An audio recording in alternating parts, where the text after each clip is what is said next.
The Passover Story, Part 1. Many years ago, there was a mean king called Pharaoh, and he ruled over Egypt. He knew that the Jewish people were smart and strong, and he didn't want anyone taking his place as king. So he decided to make them his slaves. I will make the Jewish people work for me.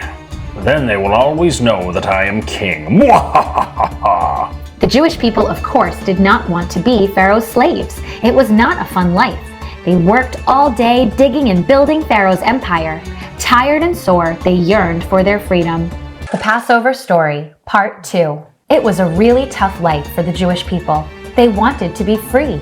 So they cried out for God's help. Please, God, help us. We want our freedom. God heard the Jewish people's cries, and he found a man to be their leader. His name was Moses. Do not fear, my fellow Jews, for I am here and I will lead us out of slavery. The Jewish people felt reassured.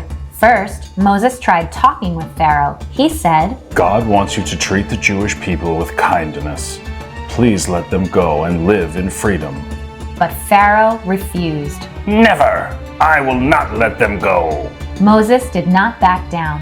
This time, he gave Pharaoh a warning that bad things would happen if he did not free the Jews. He said, I am warning you, King Pharaoh. If you do not let the Jewish people go, plagues will come down upon you and your land. No! What will happen? Will Pharaoh let the Jewish people go? No! The Passover Story, Part 3. Pharaoh really should have listened to Moses. Suddenly, the plagues began. First, all of the water turned to blood. Then, frogs appeared everywhere. Slimy, loud, croaky frogs all over the place. After that, big bugs called locusts flew around everywhere and ate all of the Egyptians' food. Get away from me, you slimy frogs! Go away, bugs! Again, Moses asked Pharaoh to let the Jewish people go. The plagues will stop if you let us go. What do you say? Never! I will not let you go! So the plagues continued. Hail fell from the sky. It was like a horrible storm. Darkness soon came as one of the final plagues. It swept over the whole country for days. Was it time for Pharaoh to let the Jewish people go? These plagues were awful. The Passover Story, Part 4. Pharaoh was horrified to see all of these plagues destroying his land and hurting his people. He decided to free the Jews to make the plague stop at last. Enough! I can't take this anymore! I will let your people go. All the Jews are free. The Jewish people were overjoyed to be free, but they had to leave quickly. What if Pharaoh changed his mind? They had to get away from Pharaoh as fast as they possibly could. Hurry, hurry! Don't waste any time waiting for your bread to rise. We must leave right now. Because they could not wait for their bread to rise, they left with bread that looked more like a cracker. It was crunchy and flat, but it would keep their tummies happy on their long journey. The cracker-like bread was called matzah.